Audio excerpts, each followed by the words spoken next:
పిజ్జాదిగూడ చిన్నారిపై వీధి కుక్కల దాడి. ఓ చిన్నారిపై వీధి కుక్కలు దాడి చేసి తీవ్రంగా గాయపరిచిన ఘటన పిజ్జాదిగూడ మున్సిపల్ కార్పొరేషన్ పరిధిలో చోటు చేసుకుంది. వివరాల్లోకి వెళ్తే 2వ డివిజన్ శనివారం ఓ బాలుడిపై వీధి కుక్కల దాడి మరవకముందే మరోసారి సోమవారం పంచవటి కాలనీ రోడ్ నెంబర్ 3లో నివాసం ఉంటున్న రాములు కూతురు సునీత 8 రాత్రి కిరాణా షాపుకు వెళ్తుండగా వీధి కుక్కలు ఒకేసారి ఆమెపై దాడి చేశాయి. ఈ ఘటనలో తీవ్ర గాయాల పాలైన సునీతను వెంటనే కుటుంబ సభ్యులు ప్రభుత్వ దవాఖానకు తరలించారు. పిల్లలపై ప్రతిరోజు వీధి కుక్కల దాడులు చేస్తుండటంతో స్థానికులు భయాందోళనకు గురవుతున్నారు. మేయర్ గారు, మేడం విజయలక్ష్మి మేయర్ గారు,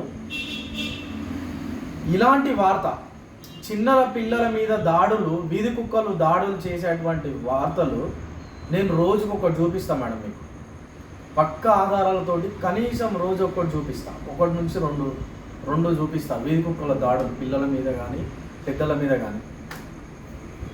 ఇంతవరకు కనీసం మొన్న అంబర్పేటలో చనిపోయినటువంటి బాలుడికి కనీసం వాళ్ళ ఇంటికి వెళ్ళి కనీసం మీరు మీ యొక్క మున్సిపల్ అధికారులు కానీ ప్రజాప్రతినిధులు కానీ ఎవరన్నా ఇంతవరకు వెళ్ళి కనీసం వాళ్ళకి ఇంతవరకు వాళ్ళ దగ్గరికి వెళ్ళి కనీసం తల్లి ఇది మా బాధ్యతనే, మేము చేసినటువంటి తప్పులకి నీ కుమారుడు ఇవాళ బలైపోయిందంటే మేము చేసినటువంటి తప్పులకే నీ బిడ్డ బలైపోయింది తల్లి అని చెప్పి కనీసం ఎవడన్నా, ఏ ప్రజాప్రతినిధి అన్నా, ఏ మున్సిపల్ శాఖ అన్నా ఎవడైనా ఇంతవరకు పోయినటువంటి పరిస్థితి ఉన్నదా?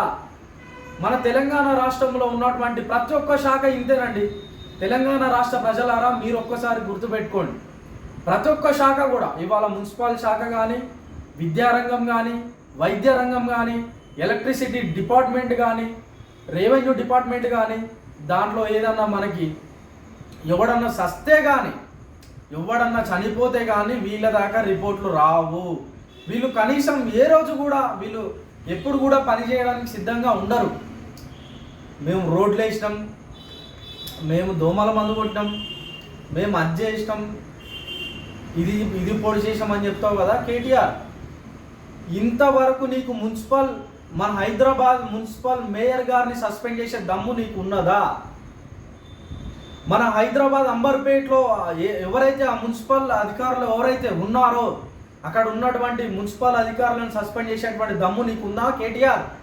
ఇలా మాట్లాడుతున్నావు కదా పెద్ద ఇక అయ్యనేమో 1 నెంబర్ బేటా 10 నెంబర్ అన్నట్టు ఆడ పోయి పెద్ద గప్పాలు కొడుతున్నావు ఇవాళ భూపాలపల్లిలో. అభివృద్ధి అంటే మాది, మేము పొడి చేసేసినాం అని చెప్తున్నాం కదా కేటీఆర్. ఇవాళ అన్ని వేల కోట్లు అని చెప్తున్నావు కదా. ఈ బాలును తల్లికి, ఈ చంటి బిడ్డ తల్లిదండ్రులకు వెళ్ళి మీరు ఏ ముఖం పెట్టుకొని వీళ్ళకి సమాధానం చెప్తారని చెప్పి అడుగుతున్నా. విజయలక్ష్మి మేడం గారు, విజయలక్ష్మి గారు, మీరు నవ్వుకుంటా వీఆర్ డాగ్ లవర్స్ అంటున్నారు కదా మేడం. మిమ్మల్ని ఇంటర్వ్యూ తీసుకోవట్లేదు ఏ మీడియా, ఏ దినపత్రిక వాళ్ళు కూడా మిమ్మల్ని ఇంటర్వ్యూ తీసుకోవట్లేదు. మీరు నవ్వుకుంటా మాట్లాడడానికి, మీరు నవ్వుకుంటా మాట్లాడడానికి మిమ్మల్ని ఎవడు ఇంటర్వ్యూ తీసుకుంటలేరాడా? ఒక బాలుడు చనిపోతే ఒక తల్లిదండ్రులు పడేటువంటి ఆవేదనను పబ్లిక్ చూపించడానికి మీ ముందుకు మీడియా అనేది వచ్చింది. అంతేగాని మీరు డాగ్ లవర్స్ అయితే ఎవరికి మేడం? మాకు అవసరం లేదు కదా. మీరు మీ శాఖలో మీరు ఏ విధంగా పనిచేస్తారు అన్నదే మాకు కావాలి. అంతేగాని నేను డాగ్ లవర్ని, నేను అది ఇది అని చెప్పి మిమ్మల్ని అడగట్లేదు కదా మేడం. మీ యొక్క మున్సిపల్ రంగంలో మీ యొక్క మేయర్ మీ పరిధిలో మీరు 18 కోట్ల రూపాయలు ఖర్చు పెడితే మరి ఇంతమంది బిడ్డలకి ఎన్ని కుక్కలు ఖర్చు చచ్చిపోవాలి మేడం? ముఖ్యమంత్రి కేసీఆర్ గారు నీ ఇంట్లో కుక్క చచ్చిపోతేనే పోయి దాఖాన మీద కేసు పెట్టినావు కదా. మా బిడ్డలు చచ్చిపోతురు సార్, ముఖ్యమంత్రి గారు మా బిడ్డలు చనిపోతురు, మేము ఇవాళ ఎవరి మీద కేసు పెట్టాలి? తెలంగాణ రాష్ట్ర ప్రజలారా మీరు గమనించాల్సినటువంటి విషయం ఇదంతా కూడా. రేపు పొద్దున మీ ఇంటికి కూడా ఓటేమని అడిగితే చెప్పుకు పెంట అద్ది మరి కొట్టాలని చెప్పి నేను చెప్తున్నా. కనీసం బిడ్డ చనిపోతే ఇంతవరకు కూడా ఏ ప్రజాప్రతినిధి, ఏ అధికారి కూడా ఇంతవరకు ఈ చంటి బిడ్డ ఇంటికి ఇప్పటి వరకు పోలేదు. కేవలం ఓట్లు వచ్చినప్పుడు మాత్రమే మీకు ప్రజలు గుర్తొస్తారా? ఓట్లు ఎలక్షన్ టైంలో వాని ముడ్డిగా అడుగుతారు, వాని కటింగ్ చేస్తారు, వాని గడ్డం చేస్తారు. కనీసం ఈ చంటి బిడ్డ చనిపోతే ఇప్పటి వరకు ఏ అధికారి కూడా ప్రశ్నించలేదు. ఏ అధికారికంగా కూడా ఎవడు వాళ్ళ ఇంటికి పోయి సానుభూతి, కనీసం తల్లి ఈ మా తప్పు వల్ల నీ బిడ్డ చనిపోవడానికి కారణం మేమే అని చెప్పి ఎవడన్నా పోయి చెప్పిండా అండి? ఎవడన్నా పోయి మాట్లాడినవాడు ఉన్నాడు అయ్యాల? ఎవ్వడు మాట్లాడాడు. కేవలం ఎలక్షన్లు వచ్చినప్పుడు మాత్రమే మీ పిల్లల ముడ్డిగా అడుగుతారు తప్ప వీళ్ళు ఇలాంటి ఘోరాలు జరిగినప్పుడు మాత్రం ఎవ్వడు మీ ఇంటి ముందుకు రాడు.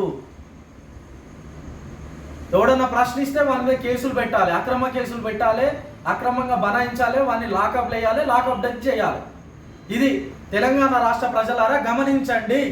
మీరు ఒక్కసారి గమనించి మీరు వేసే ఓటు ఒక్కసారి చూసుకొని ఒక్క నిమిషం ఆలోచన చేసి గుద్దండి. దయచేసి చెప్తున్నా, ప్రజాప్రతినిధులు ఇంతవరకు ఎవరన్నా వెళ్ళిర్రా అంబర్పేటకి? వాళ్ళ ఇంటికి ఆ బాబు చనిపోయిన ఆ బిడ్డ ఇంటికి ఎవరన్నా వెళ్ళిర్రా?